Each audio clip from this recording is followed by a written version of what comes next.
Hey, everybody, welcome into another Friday Five. Chip Walters here from Exit Realty Bob Lamb and Associates. And something special for you today, Victoria Moghaddami, who is a Middle Tennessee grad and has worked in television in Southern Kentucky, Middle Tennessee, and did a stint out on the left coast, now with popculture.com. She is a reporter, on-air talent. Victoria, good to see you again.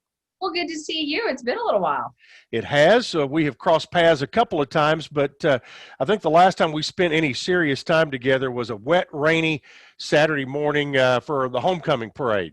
Oh, yeah. It was a fabulous day. I just wore the wrong shoe for it. How many times do I say that? I just have the wrong shoes on. Yeah. Well, let's talk a little bit about what I wanted to bring you on today, because every one of us, yourself, myself, everybody, has had dealings with what's going on as far as COVID is concerned, how everybody's handling it. And you guys at popculture.com kind of have your thumb on everything that's going on in the entertainment business, sports, news, whatever, and kind of bring a common man feel to it. With the folks you deal with in the entertainment business, how are they handling it? Any different than us or not? Some are. It depends on who we're talking about. I mean, I have personal friends of mine who are back on set filming their shows and movies, and they're getting tested regularly.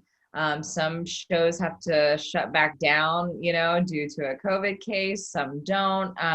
It's kind of up in the air. Some people are still filming from home. Some people aren't. A lot of the people in the music industry that I speak with, still are not back on tour. They're at home. A lot of them are writing music, recording from their in-home studios. In fact, a couple of them have recorded from their iPhone in like literally their closet, because it's somewhat of a soundproof area. So people are just kind of making do with what they have. But again, I do have friends that are back on set that are very happy to be back on set, but it is very different. They're having to stay spaced out. Some people are having to wear actual like masks in front of them that keep them protected. So it's a different time. One of the things that I've yet to see, and maybe I've just missed it on any of the television series, I have not seen them bring into the COVID era as far as actually bringing the real life into the television shows where they're wearing masks and things like that. Have you seen any of that, or are you hearing any of that going to go on? Yeah, I think Grey's Anatomy is starting already on that. I think that some of them are starting to, I know that the reality shows are. Keeping Up with the Kardashians is a big show that I have to keep up with regularly, and they've already dove, right into Corona. But they shoot it 6 months prior to air date. So it's at like the very beginning. So we're seeing kind of their journey. A number of reality shows are already showing it, and it's a pretty touchy topic. I mean, we talk about it on our podcast group chat. That even us as consumers of the product, it's still touchy because we're still in it. It's not like we can look at this and be like, oh, hey, remember when we all had to do that? Like, we're still very deep into it. And now with the second wave coming, I think it's a little too close for home for people. So I think some people are having a hard time even watching their favorite shows because they're having to cover the COVID topics. Well, and I think people turn to the big or small screen looking for a way to get away from everything else that's going on. Yes. Another show that I have to cover is The Bachelorette. And at the very beginning, they had to touch all of that. And a lot of friends of mine were reaching out to me being like, I just didn't like that. I mean, I get why they had to address it, but like, we're here to escape, the real world problems. And yet we're still having to watch the real world problems. So you're in a tough position, production studios, writers, producers, directors, they still have to touch it. They still have to talk about it because it's a very, it's what everyone's doing. It's relevant. Yeah, it's relevant, but it's a challenge for people to watch, is what I'm gathering. Yeah. Now, what about the music business? Because folks have gotten very creative. I mean, we've seen. I know I watched a Mac McAnally living room concert from his house in in Muscle Shoals, Alabama, and things like that. Some other bands that I like, they're doing, the virtual and online type of things. Are we close, do you think, to getting a concert season back underway, or is it going to take, hopefully, a vaccine here in the next couple of months to knock this thing down, and maybe 2020 will have us back listening to some of our favorite stuff? I think we're not going to see somewhat normal concert atmospheres until probably summer of 2021. I think that we're going to need to push through these winter months, especially here in the southern states where we deal with a lot of flu outbreaks. So, some artists have done drive-in concerts. Others have. I think with the second wave coming in, with lockdowns happening again, I don't think that we're going to see anything in the next couple of months. Plus, the music industry typically starts to take a break at the end of November, beginning of December. This is like their one time that they have off.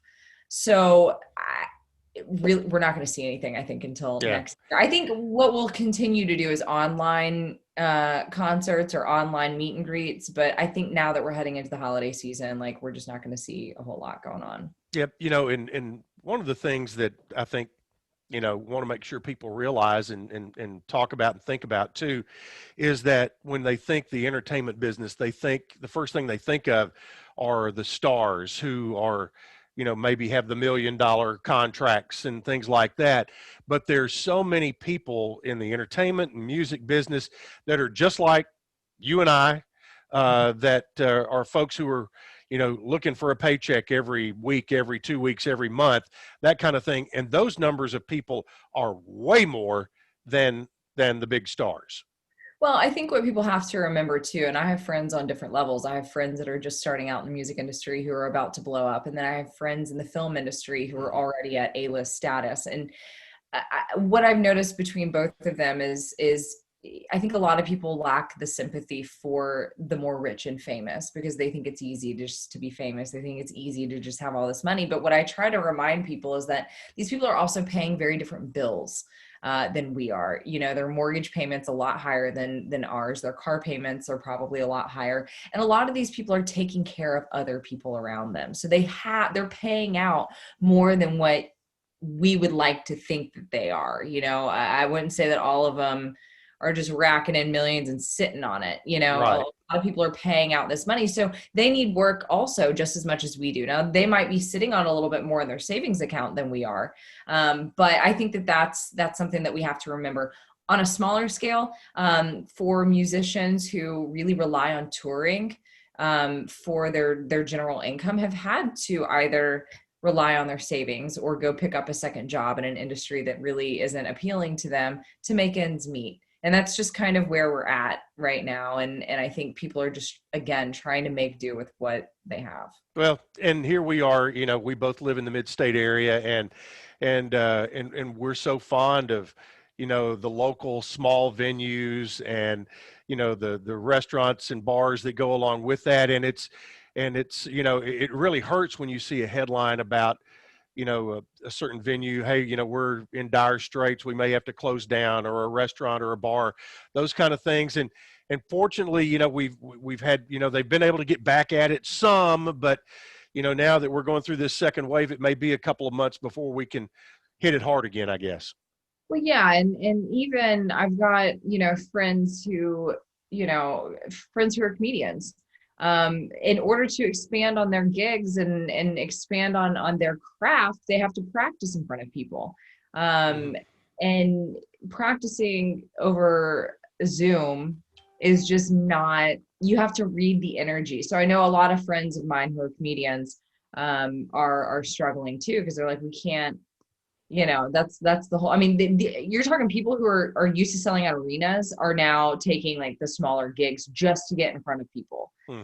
So I think in a way, I know 2020 has been very rough for a lot of people, but trying to look at the silver lining, I think it's hopefully going to be a year that humbles us and makes us appreciate our jobs. Before Yeah. we start complaining about going to work, maybe we should appreciate the fact that we have an opportunity to go and work somewhere, right? Yeah, absolutely.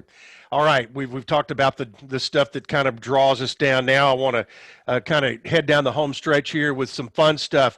Yeah. Uh, as an interviewer and reporter on air talent, what's been the best get for you as far as an interview that you didn't expect you were going to get?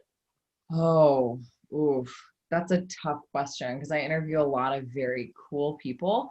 Um, Tom Cruise. Hmm. Tom Cruise was actually he was my second interview when I joined pop culture. And let me tell this is why I was so taken back by it. Tom Cruise, I was told by a lot of people, he's going to make you feel like it's just you two in the room, even though you've got thousands of people surrounding you at this world premiere. He's going to make you feel like you guys are the only ones in the room. And he did. And he was so fabulous. He treated the media kindly. Most everyone that I've interviewed has been very kind to the media, but I know that the media gets a bad rep. But for someone to take time out of their day to show up early and to give his full attention, he was probably the biggest surprise out Well, of it all. doesn't get much. It doesn't get much bigger than him for sure. I know. Now, you've worked in local television. You've done sports. Uh, what has been the most fulfilling part of what you have carved out in your career to this point? Man, I'm bringing the tough ones you're today. coming with the hot questions. Okay. Um, you know, ooh, that's a tough one. When I worked in Kentucky as a morning show host for an NBC affiliate, I think that was really fulfilling because we were able to shine a light on a lot of small business owners that deserved a little recognition for their hard work. And I loved that. I loved being a Hmm. platform for that. Right now, even the pop culture, for people that don't know, we're actually owned by CBS. So we're a national, like we're not like a small blog, like we're on a national scale. And I think what's really fulfilling about this is I work around a group of people who are absolutely amazing. We have sister websites, comicbook.com and 247sports.com. And the on-air talents that work for these companies all try and make do with what they have, to be able to give back to their communities, whether it be on a personal level or a professional level. And I feel that now I finally have a platform to be able to bring some light, to shine some light on someone who's deserving. And I think that's probably the most rewarding part about my job. And also, when you talk to certain people, I think again we get caught up in the celebrity factor, but like some of these people have some like genuine things that they've been working on, and the fact that we're able to provide them a place where they can. I'm so sorry, my camera is shaking. My cat is It's one of those really. Zoom moments. I know. But being able to work for an outlet where we can shine light on people who are deserving, whether they're celebrity or not, I think is just a really rewarding part of the gig. I hope I articulated that right. But basically what I'm just trying to say is when you have a platform, and it's not just my platform, it's CBS's platform. When you have a platform like that, I think it's really important that you use it for the greater good. And I think that my company has been really great at doing that. Well, that's great, and we're all of us who knew you back when. We're very, very proud, and it's fun to be able to catch up every now and then. I really appreciate you taking some time today, and hope all goes well. Hey, anything for a Blue Raider, for a fellow Blue Raider. So Hey, thank you so much for having me. good deal. Victoria Moghaddami has joined I us know, today. it's a long one. It is. So I'm glad that she is here with us today, and want to be sure and check her out on popculture.com, and be sure to check out my website as well at choosechip.net. So everybody have a great weekend. Take care of yourself and be good to each other, okay?